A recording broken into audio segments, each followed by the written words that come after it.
Hey Whovians, welcome back to the Doctor Who After Show. Will we find a witch on this week's episode? Who are the Morax?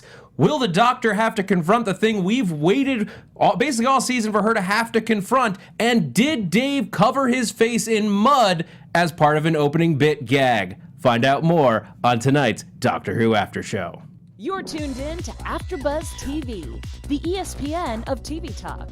Now, let the buzz begin. Hey guys, welcome back. To answer the question, no, Dave did not cover his face in mud. I did my mud. mud bath before the show like a gentleman. But it's called a teaser, and I teased them and you at the same time. There's so many people being like, he's not in mud. I'm getting out of this. Quit. Hey guys, I'm your host Zach Wilson. I'm very excited to be talking to you about Doctor Who. I've got the whole panel here. Ayo, I'm Adrian SNow. Hi guys, Xia Anderson here. I'm Dave Child, and I'll be talking to you on the chat if you want to tune in to chat with me. Dave, not covered in mud, Child. That's what they call me on the streets. We got a lot of stuff to get into today, going back in time to an actual witch hunt, which of course winds up in aliens. We're going to talk about them. We're going to talk about the themes that with this episode have increased even more of these murderous aliens or peoples, and It's just people. People suck. Yeah, generally people suck. First murder's alien. But it continues to be. But there's some bad aliens too. There are bad aliens. We'll get into all of that. I'm trying to set up what we're going to talk about, you guys, because we're going to talk about that. We're like, because it's become a theme, we're absolutely going to get into what that means towards the season as a whole. The Doctor and what she had to do being in the past, like having to confront that she's different now. Sexism. Yay. Pretty much. Not yay for sexism. Are for you the sure, record. Dave? Are you sure? If we clip it just right now. And that's how it ends. But let's dive into this episode with just some quick first thoughts. Let's start at the other side. Dave. Yeah, I mean, I liked it. I do think it wasn't as bad as last week with the muddling up of the social commentary, but I feel like it was there a little bit in this one too. It wasn't as strong and as strong of a social commentary as I wanted it to be. And we could talk about more why later, but I did really like this episode. I really liked King James in this and that whole dynamic that they had. And I really enjoyed the characters and the story as a whole. And the alien was cool too. Yeah. So it was good. Zia, what do you think? I really liked this episode. I personally am 100% fine with the social commentary being lighter-handed. For me, I prefer that. So I really, really loved it, and I really just loved the witch, the story, well, not witches, but the witch hunt. I've always kind of been fascinated with that. So for me, this was just a really fun episode. And I liked that. I actually did like that the alien was the bad guy in this one. I think it's a nice little change of pace from just the season so far. It's true. So for me, that was really awesome. I like this. Except for Tim Shaw. Except for Tim Shaw. He a dick. Yes. Adrian, what do you think? I liked the episode overall. I did think it got a bit muddled in the social commentary, only because they were trying to do a lot. Yeah. And there were moments, it was odd, where I felt like the pacing was a bit slow in the middle, which I was like, why do I feel like this is going kind of slow now? Because it should be more of a fast-paced scene, but there's certain parts just in the middle where I was like, ooh, maybe if we just cut this part out, or I don't know. And merging that it wasn't just a human who was the villain, but also an alien who was also the villain, might have made it feel like a little muddled. Muddy. It might have been a little muddy. But overall, I really liked the episode. I did like the commentary. I'm always here for the ageless Alan Cumming. He can do no wrong in my eyes. Yeah. He's looked the same for 25 years. Look at you being almost black. No, don't take that out of context. But no, yeah. Overall, it was a fun episode to watch, and I learned a lot as well because I didn't realize that the Pendle Witch Trail and the Pendle Witch Trials were something that actually happened. I'd never heard of the story before, so yeah. Yeah, I overall I like this episode. It didn't blow me away much. I feel like I think to your point, Dave, and like sort of what you were saying, Adrian, like it felt like they were swinging at something, but then they pulled it back a little bit. I didn't really get. If there was social commentary, it wasn't prevalent enough. It was witch trials are bad. Yeah, and fear. And one thing that I really liked of this episode, not really liked, but the scene that I was anticipating since the very beginning of finding out Jodie Foster is going to be the Doctor happened. Jodie who? I'm sorry.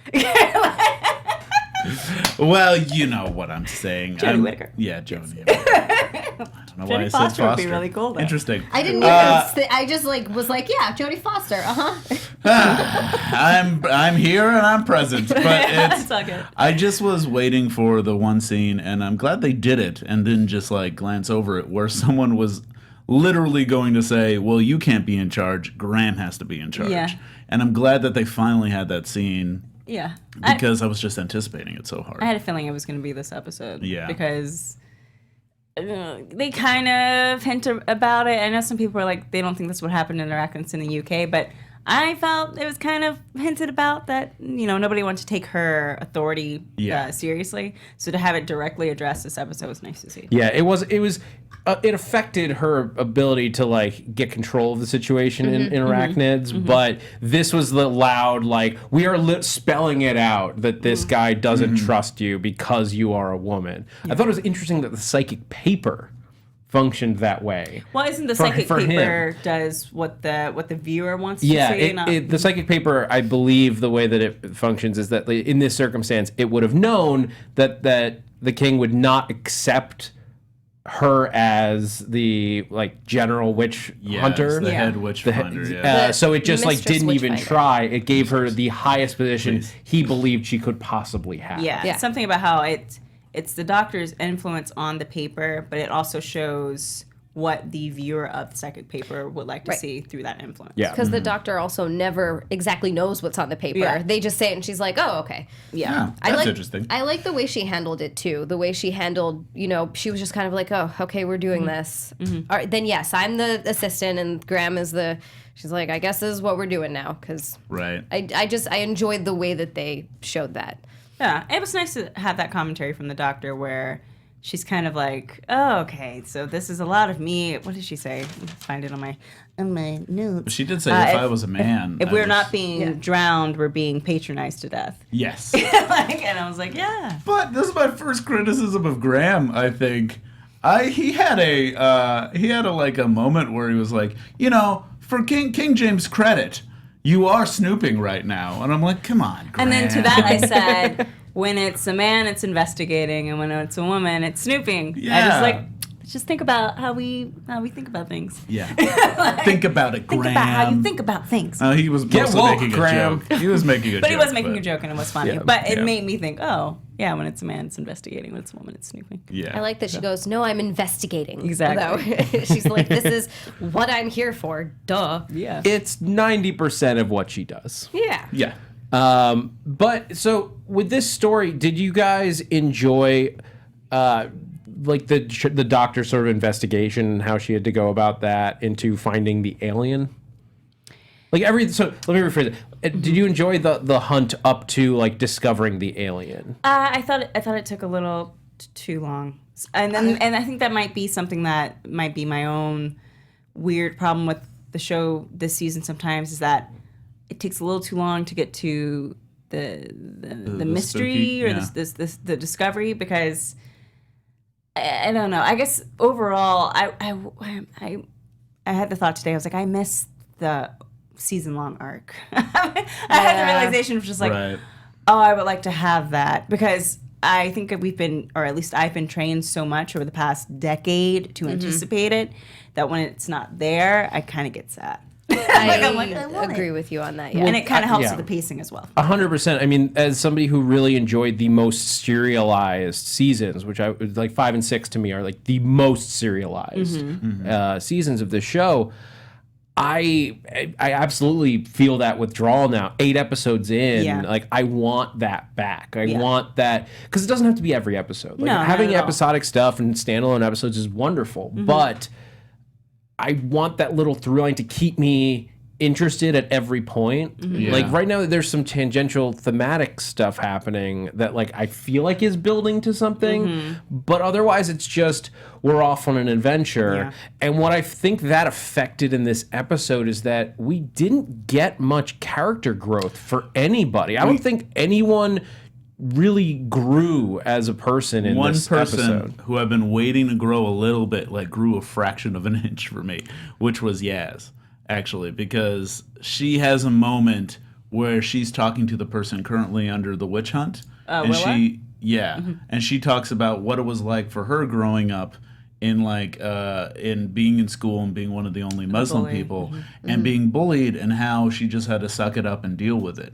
That was actually the first time I felt like I heard something personal and real from her that wasn't just kind of dictated onto her, like, or about her family. Yeah, about her family, or about she's a cop, but you kind of forget that comes from the first episode we get. For a moment, my stuff. brain was like, "Oh, she's going to check her pulse because she's a paramedic." No, that's not what her job is. Yeah. But we had sort of forgotten like what she does. I mean, it is kind of a part of your job.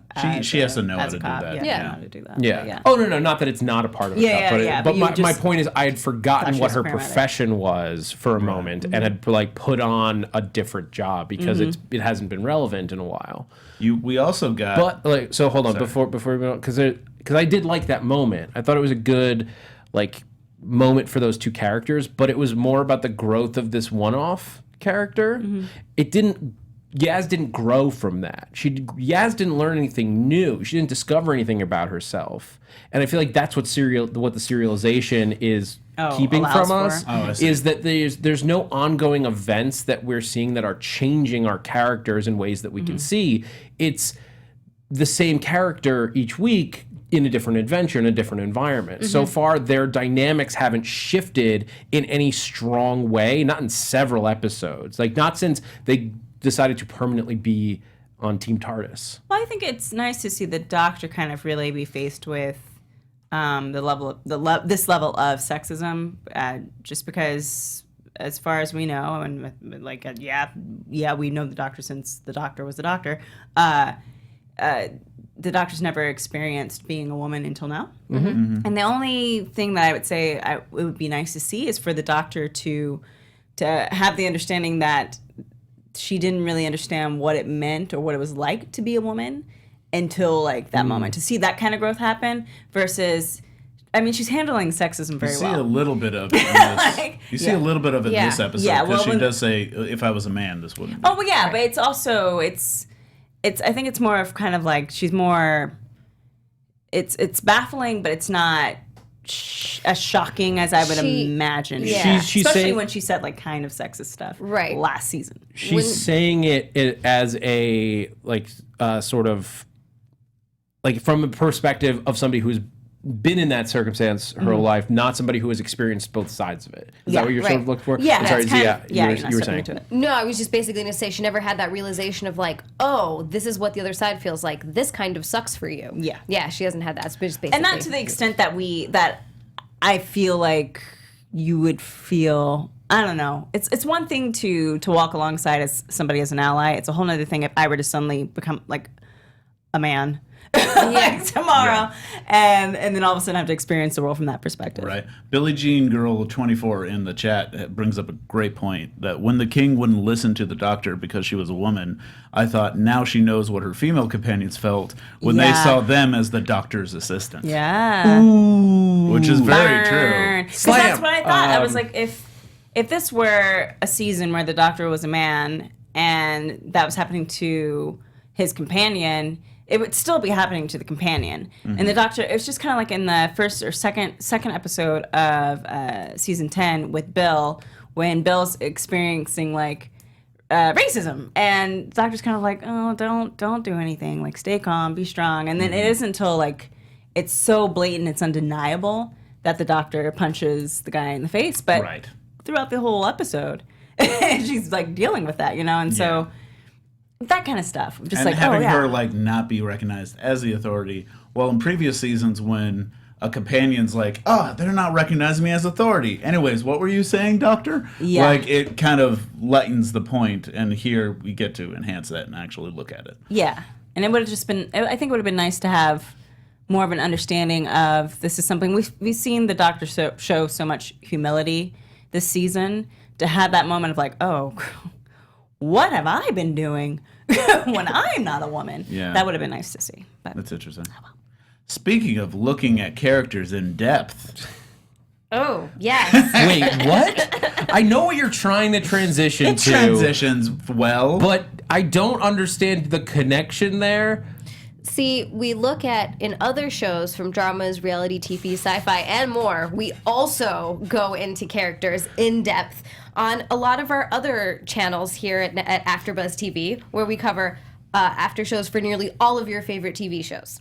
And we need your help. We're asking that you please subscribe to one or more of our YouTube channels. By subscribing to our channel, YouTube will suggest content that is tailor-made for you, and you'll help AfterBuzz continue to grow. And if you're worried about pesky notifications, don't be, because they're optional and you can turn them off. So hit that subscribe button now for this channel and check out our other AfterBuzz YouTube channels as well. Please let us know you did so in the comments, and we'll thank you on air. For now, thank you for being the best fans and for helping us be the ESPN of TV Talk. Thank you. yes. Look at how smooth that was. was- Or could That have was been. good, Dave. I'll give you a better segue next week. Excuse me. We'll all Adrian. try to set you up for that one. And another great way that you guys can help us out is going on to iTunes. iTunes is a great way to help us like reach a bigger audience. And the more ratings, more reviews that we have, that's how we get the algorithm to put us higher up to the left, which is the front, when you search for Doctor Who. And helps other people find it. So if you're enjoying it, those things help. And I want to shout out to Kevin the Muscle Russell, who left us a 5-star rating. Yay. And Prodigal358 says, happy 55 years of Doctor Who. Right. Which is awesome. Is it really 55 years? There's no way the 50th was 5 years ago. It was. My dad used to watch Doctor Who when he was a kid. Well, I know it's old, but On TV. It's more like the 50th anniversary is 5 years old. I know. What the bloody hell? Yeah. That makes. Anyway. I know. It's called getting old. Yeah. It's all good. It happens. I don't like it. Yeah. I'm not going to regenerate. It's not as positive of a thing. I don't get to like become a new person at the end of all this. Well, you don't know. I just go Actually, deep that's into true. the mud. Deep into the mud. As far as you know. Like the Morax. Morax. Segue. So Very I nice. want to get your guys' thoughts on the Morax as a villain. The concept of we've had people that take over bodies before, like we've had ghost stuff before, so that's not an entirely unique thing, but the idea, and we've also had people locked in prisons on Earth, is not a completely unique thing. So with that in mind, what did you guys enjoy about the Morax, and what did you not? What I enjoyed about the Morax was kind of how they just came out of left field. We knew it was something alien, but to me, I think that was just a really cool concept, going from, something in the mud, alien mud. The only thing that I couldn't quite figure out was, were they literally mud, or were they... I think they were wood mud. No, Wood hybrids. I think they're like a liquid-based. Well, they were Okay, that's kind of glowing what I was underneath thinking. her skin after she Right. transformed, but they Yeah. looked like wood. the wood was actually from the tree, and the tree was the lock that was keeping them in the hill. Okay. Yeah. But when she transitioned into the It main was wood Morax, texture. No, it's like, With to me, mud. she just looked muddy, but it was she kind of had an alien face then. Oh, she looked didn't like look wood wood to to me. me. I understand what you guys are saying as well. I think what I would compare that to is it's like they petrified the skin in a certain way. So like it was all still like this. It's sort of like Alien, if you will, like in that whatever creature it takes over, it takes on certain forms of that. So Wait, if what? it Alien does that? Well, the face when it hugger when reproduces comes out. and when the chest burster comes out and grows up, it resembles like the human alien, looks like the he looks like more of a humanoid alien than the dog alien from Alien 3, which is a bit more dog-like. I can't really get down. Or with if aliens, you go watch Alien versus Predator. Predator alien, yeah. I'm sorry I brought that up, but it was it made sense the analogy worked. Anyway, I think that like the idea is it is that mud-based thing that we saw when the king burst up. But when it inhabits, especially a living being, it can take over all the cells and use them to morph into the form that it's going to take. So if it had taken over a canine look, like a fur-based alien, it like the cats that we've run into, like it would have a much different look and texture about them. Okay. Yeah. Oh, sorry. Oh no, I was just gonna say I just enjoyed how creepy they were too, and just how evil. I like how we were able to see like a witch ghost story because of them. Yeah. Like the fact that these dead witches come back and they're all inhabited by this, but they look like dead witches that are attacking the village and everything. You know, it's like the same. There was a plot line in Sabrina that was like the same thing, because that's a witch kind of trope, is dead witches coming back and like taking over the place. So yes, Spoilers. We're gonna be doing the after show after this. Sorry. Anyway, go on. Okay. That's why I got excited. Let's talk about more witch stuff. But one thing I didn't like about them was I felt like they were too close to proving King James's point. Yeah. And they were these league of evil creatures that lived under their feet, and the king was trying to take over, and it was so much like Satan and so much like demons that it almost like, and in the end they were able to defeat them by burning them, which was like what King James wants to do anyways, burn witches. So it was too much like, that's what muddied everything. Yeah. Because if it was, and I understand that they didn't want to do the obvious choice, which was make the alien and kind of magic side of it just a happy thing that everyone was misinterpreting. Because they've done a lot. But there's a reason why that's the obvious solution, because it like strengthens the kind of social commentary a bit more. Well, here's the other side of that I just wish they had gone harder into, because I actually think that this version is stronger social commentary, just if they had taken it another step further. Because what you had here was there was a clear threat. There was a dangerous there's a group of people that are danger living right under your feet. But instead of attacking the problem and finding the source of the problem, what was it? Was it Rebecca was the... Becca. Becca. Yeah. Was Becca the one who got taken over. Yeah.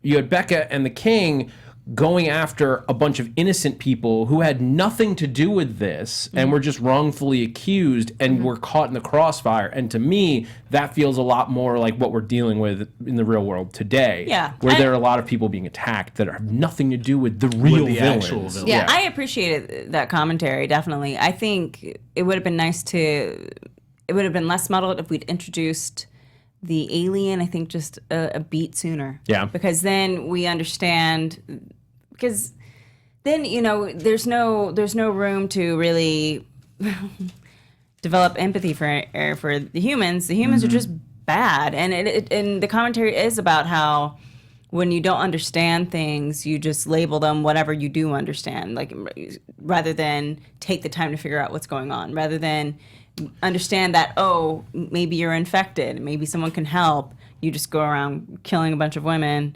because that's what your God tells you to do. And so I was like, I'm going to say this without making it sound offensive. Her God, what she believes her God would say. And so it's kind of that whole idea of like, that's what they did. And that's kind of what we still, even as humans, do.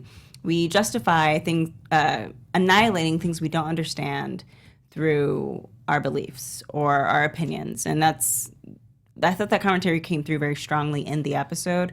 I think it would have been less muddled if we gotten to the point of working out the aliens and the witch hunt at the same time, instead of, I don't know, it was just the timing threw me off. If we could deal with the aliens and understand, and see the doctor trying to explain to King James and Mrs. Savage, or whatever her name is, that the aliens have nothing to do with witchcraft, then I think that would have been a nicer dynamic. Yeah, I thought so too. Like, even if it was just the doctor being like, No, it's not. And we got this a little bit because there was one point where one of the Team Tardis was like, "Nah, they're not witches. They're yes. like, yeah. I love that. For the last time, mate, it's not witches. Yeah. It's the mud inhabiting, but just being like, come on, can we move? Yeah. I enjoyed that moment a lot. Which was nice, but I kind of wanted to double down on that more. Like Just I a wanted little to, bit sooner. Yeah, and I Yeah. also wanted to have like it to end in more of a beat that was like, because it ends in this way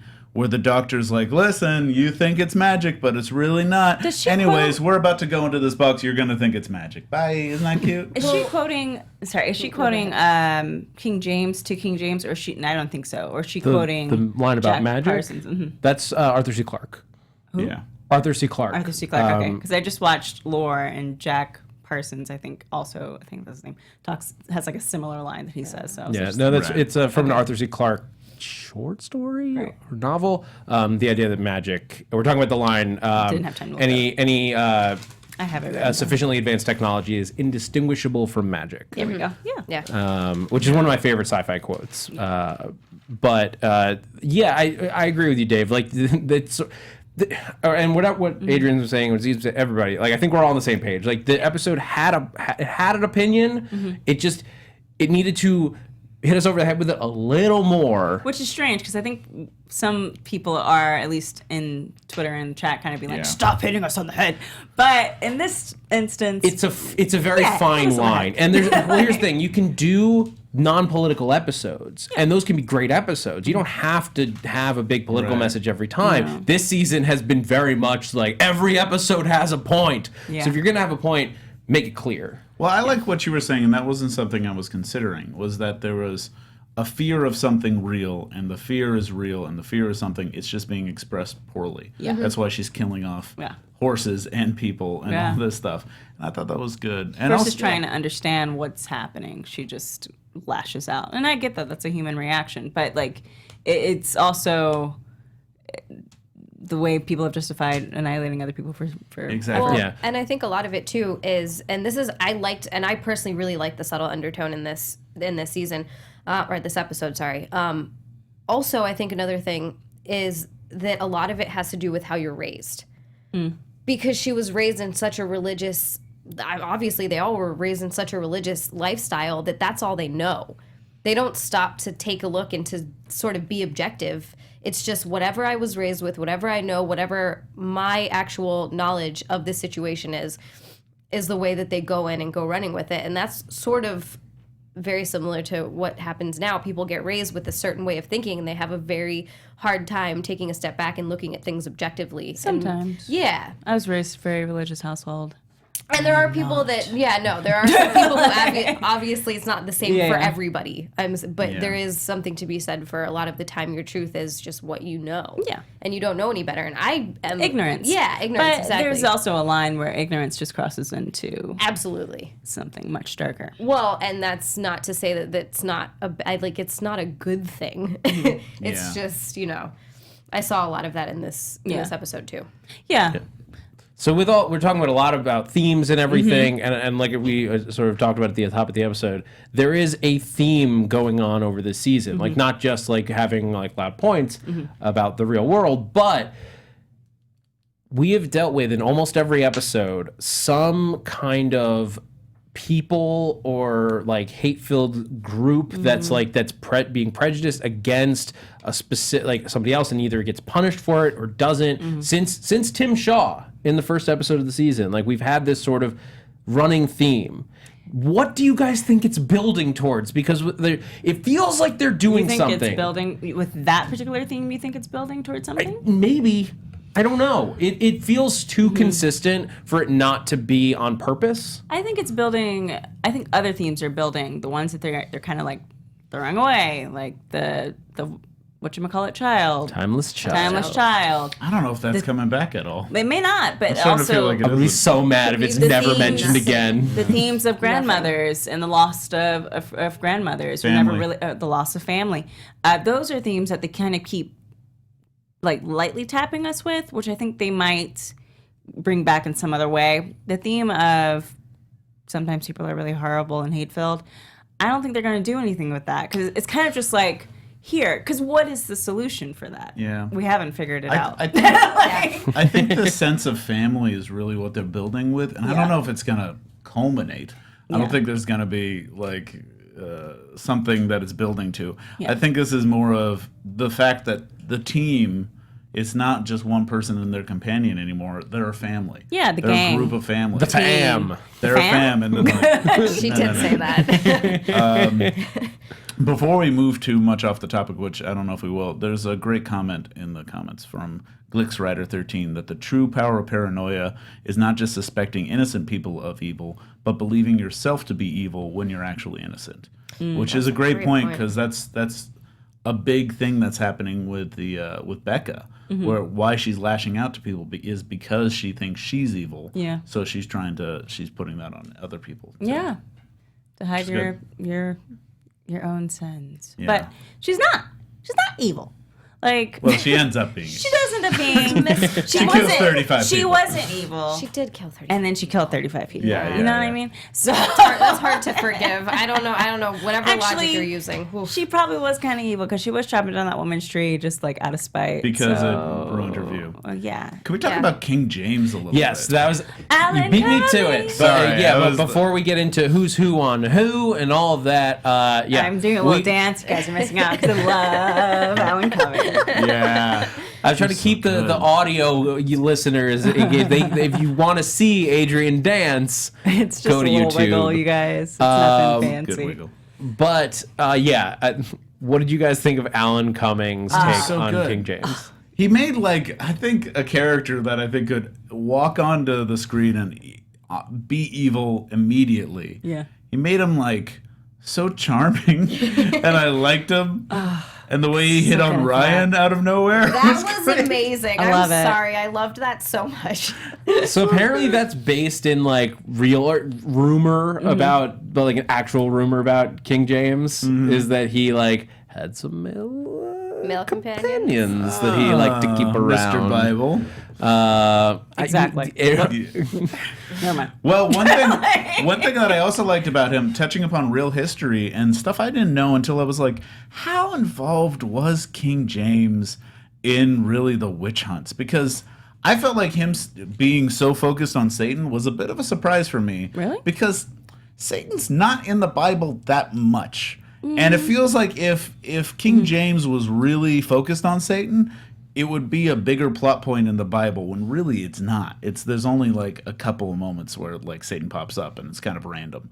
So Well, maybe he took out all the Satan stuff because he didn't want people to have any ideas on Satan. Because that's a big thing about the King James Version of the Bible is that he edited a lot of stuff out. a lot of it, and also before the King James Version, he wrote a book called Demonolik. If I'm saying it wrong. But actually what happens in this episode is the doctor finds the book, kind of grimaces at it, and puts it down. There's even a moment where you see the book that they're referring, and that is all about his experience with witch trials and how it's important for a Christian to hunt down witches.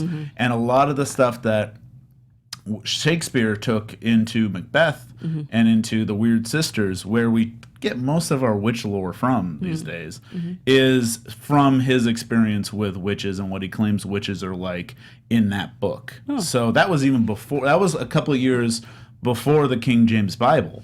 So that was him kind of getting out his extremist stuff before the more moderate King James Bible, I think, came out. But that I didn't know that until this. and he was very paranoid, as a ruler, and it all well, for good reason. The Guy Fawkes gunpowder incident, where they tried to blow up Parliament, was because they were trying to kill King James. Yeah. So he had all his list of people were trying true. to kill him. That was pretty legit. If you want to get down with some of the dark Bible tales, I highly recommend, this sounds so weird, the Apocrypha? I always say it wrong. Go look it up. It's the text that was removed from the King James Version of the Bible. Oh, interesting. And it's super dark. Yeah. My dad had it when I was growing up, and I read a story from it, and I was like, dear Lord. But we're talking about Alan Cumming. But King James in Doctor Who is hilarious. Charming. He's fun. I wanted a little more from him. This was fun. I wanted to get. I thought they're like leaning at some really cool stuff, and it was just like you got like a great actor because he said like those shots when we're looking at his eyes, you can read his brain in those shots. It's just like, listen, it's so quick. I wanted more from that character, which we'll never get. He made GoldenEye one of the most memorable James Bond movies. If there weren't a video game, it would only be because Alan Cumming is amazing with that stupid clicking and getting that clicking and oh my gosh, and all his mannerisms and tight. Well, I'm gonna talk about later. So I also like to talk about your point. One thing in acting that you have to keep in mind is the camera can read your mind, and that's a big point of acting. And you got to think about Alan Cumming is coming from the theater. He's a big theater guy. So the fact that he can be that transparent and focused, he can do it. He's an incredible actor. He's figured it out because it's really hard to master when you're going from theater into film. How to get because sometimes you'll have a thought and it won't transfer correctly. Like you'll have a thought, but it won't shoot into the film.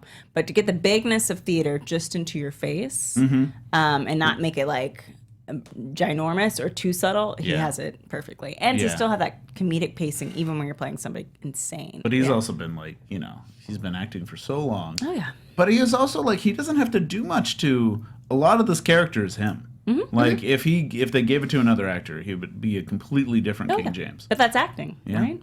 It's totally different. It's also it's cool that they're getting more higher profile people this season, which is fun. It's fun to see people we know playing these, especially these more ridiculous characters. Speaking of people that are being brought into the show, let's do some Who's Who on Who. There we go. Let me just get my notes and adjust my glasses. We need a wind effect when this sound effect comes, so it doesn't feel complete. Yeah. So this episode on Who's Who on Who, I don't have a picture of the first person I'm going to talk about because people behind the scenes often don't have pictures. But Helen Murphy was the editor. She has also done Arachnids in the UK for Doctor Who. She did a show called Relic, Gorilla, and she also did The Worst Witch, which is the second time I've done a shout out to The Worst Witch, strangely enough, for Who's Who on Who. Then we also have Siobhan Finneran. I think we have a picture of her as well. She played Becca Savage. She's known for Coronation Street, The Lock, Boy A, and for people who are like, she hasn't said it yet, Downton Abbey. I'm like, never seen Downton Abbey. Let's talk about it. And then from there we have, of course, and we've seen his picture 5 times, and let's just show it again, Alan Cumming. Yeah. Alan Cumming is one of the best British actors in the world, and he's been in Tardis, GoldenEye, which I previously mentioned, Emma, and just for funsies, Spice World. My gosh, right, he was. Yeah, just great list. Just for funsies. So that's just a little bit about who the people are behind the scenes. Please go look them up. It's always kind of fun to see what actors have done before and how they look outside of their crazy time makeup and everything. Now, so this episode didn't have a ton of references. And I was like, dang it, Chris, give me one. But it did remind me of a lot of things. So the first thing I want to talk about is that there was this moment where the doctor said, I don't really believe in Satan. And I was like, yeah. What about the Satan Pit? Yeah. Season 2, episode 9. I was expecting her. I thought her next line in that moment was going to be like, well, except for that time I met him. Yeah. So this is, if you aren't aware of this is also, I think, the first time we're introduced or reintroduced to the Oods. Introduced. Right. This is I don't remember. I think that's when the Oods come back. When they okay. So yes, the Oods are in this, and I think it is a reintroduction. So just really look into that episode. It's a really interesting commentary about the doctor not wanting to believe in anything type of mystical or religious, and coming to terms with that. And then at the end, you do get the beast, and you're kind of like, whoa, okay, they went there, and then. The Morax kind of reminded me of 2 things. Also, first, go ahead. But in that pit, you also do get a sense that it's maybe Satan is real, but Satan is just another alien entity we don't really talk about. Exactly. So they're kind of merging it, but just that the lead up all the way up is kind of the doctor kind of being in denial about anything, right. Any type of religious based demon. Yeah. So to have that at the end is kind of like, oh, interesting. How they tied in the alien with the spiritual or religious. Where Where was I? Yes. So Morax reminded me of 2 aliens we've encountered on Doctor Who. First one was Knock Knock, season 10, episode 4 with Eliza, when she's basically possessed by the wood. Yeah, very similar beetles. character design. Yeah, very similar in terms of like the alien possessing a person and taking them over, and just that whole idea of like things that we consider to be natural or earthly or based from the earth taking over a person's body and inhabiting them that way. And then the second one was I'm gonna say it wrong. I've worked on it all day. I'm still gonna say it wrong. The Silurians. Silurians? That sounded No, right. I think to you me. got it. Yeah. I was like, I better say Sounded this okay. right. It's close at the very least. Yeah. It's very close. So there's the Silurians were originally introduced in Doctor Who and the Silurians episode 2. That's how they originally looked for people who've never seen it before, which is crazy. And then we see an updated version that's introduced in The Hungry Earth season 5 episode 8 and Cold Blood season 5 They episode look 9. like mud flippers. those Yeah. guys. So you get Madam much more of a Vostra. reptilian feel, Yeah. and they're actually from Earth. They're like one of the first intellectual beings to be on Earth, Yeah. and we just messed up all their crap. I miss Madame Vostra. Right? Yeah. Can we get She Madame was Vostra fun. back? Wasn't there also the one, and I could be wrong here, but it felt like there was a Viking one where people were trapped. They were being imprisoned in the earth mound. Maybe. Maybe I I'm remember. You're right, but it was the whole Yeah, thing. okay. And then I just have one more thing, and then who is over. The Pendle witch trials of 1612 were real. There's actually a statue of one of the victims, Alice Nutter, along the trail. So Graham briefly mentions that he's been on the Pendle witch trail, the walk that they had to do to their trial. And it's a nice hefty walk around certain towns, a part of Lancashire. And when you get to the point where you get to, I think it's called Ruffley or Ruley, I could be wrong, there's this statue of Alice Nutter because she lived down the hill from where the statue is. So if you're ever in Lancashire and you want to go on that hike, it's interesting. Yeah. Yeah, I mean that's sort of the fun of Doctor Who sometimes, when you can go into these real places Yeah. and like experience these like very real events in a crazy sci-fi environment with aliens and stuff. Fun times. But it's also like I enjoyed this take on the witch trials. And as we wrap out of our discussion on the Witchfinder, let's do some predictions about what we're gonna get. 2 episodes left. Oh man. And now, your AfterBuzz TV predictions. 2 episodes left, plus the New Year's Day special. Yeah. Which, in case you weren't here last week, confirmed. There will not be an episode on Christmas, but there will be an episode on New Year's Day. Not New Year's Eve, New Year's Day. I think I might have heard a rumor about this, but I also think this is gonna happen. And even if I didn't, I feel like we're gonna meet a character who met the Doctor in a previous form, and this Doctor's gonna interact with that character by the end of this season. I think maybe by the end of the special. There's a rumor as to who, and you're holding it back.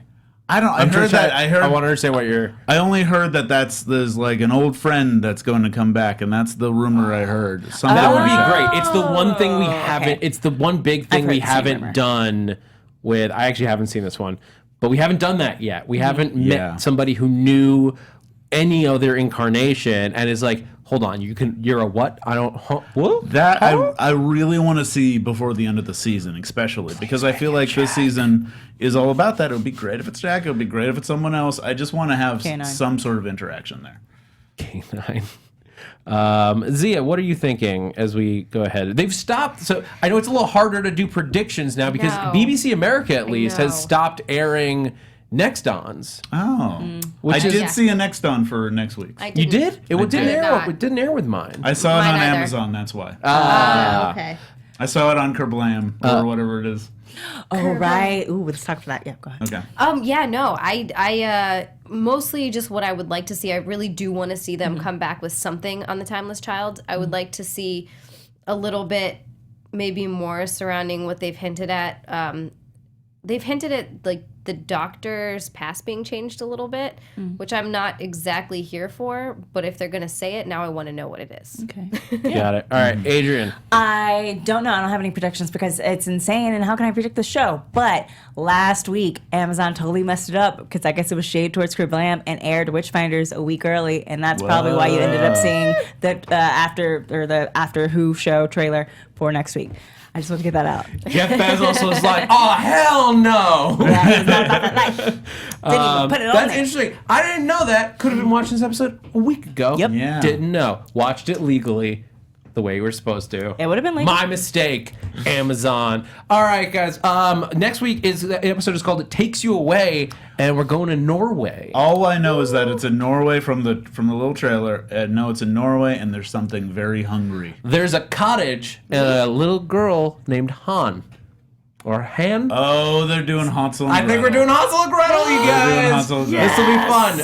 And love that's fairy going to do tales. it for the Doctor Who After Show. Thank you so much for joining us, guys. We will be back next week, back at our regular time, Sundays at 9 p.m. I was like, Sundays what at time do we 9. usually do it? Sundays at 9 p.m. Pacific. I am Zach Wilson. You can find me on Twitter and Instagram at that Zach Wilson. You can also find me on our sister network, The Popcorn Talk, on Thursdays, doing Marvel movie news. And oh boy, do we have a lot to talk about this week. If you're a Marvel fan, be sure to join us. I'm Adrian SNow. You can follow me on Twitter and Instagram at Miss Adrian SNow. You can also catch me at 8 on AfterBuzz, right before Doctor Who, doing the Outlander show, after show. And you can also catch me about 40 minutes on 911 at the very end of the episode. All right, guys. I'm Xia Anderson. You can find me on Instagram and Twitter at Xia_land. It's XIA_land. And as soon as this is done, I get to go talk about the Chilling Adventures of Sabrina, which will be starting very shortly. And I'm Dave Child. You can find me at MrDaveChild on the Instagrams and the Twitters, and then also DaveChild.com. But also, in about 40 minutes, I'll be talking about Legends of Tomorrow. If you want to see more time travel, superhero, magic talk, which is happening over there. And also go to my Twitter and check out my music video. I keep pushing it because I like it a lot. Keep plugging, Dave. 911 on Fox, not in real life. What? Sorry. All right, guys. This has been the Doctor Who After Show. Thanks for geeking out with us. Bye. Our founder, Kevin Undergaro, Phil Svitek, and me, Maria Menounos, would like to thank you for tuning in to AfterBuzz TV. Remember, we're not just the first, we're the biggest in the world, and we're the only destination for all your favorite TV shows. Whatever you crave, we've got it. So go to AfterBuzzTV.com and check out our lineup. Buzz you later. The views expressed herein are those of the hosts only and do not necessarily reflect the views of AfterBuzz TV or its owners or principals.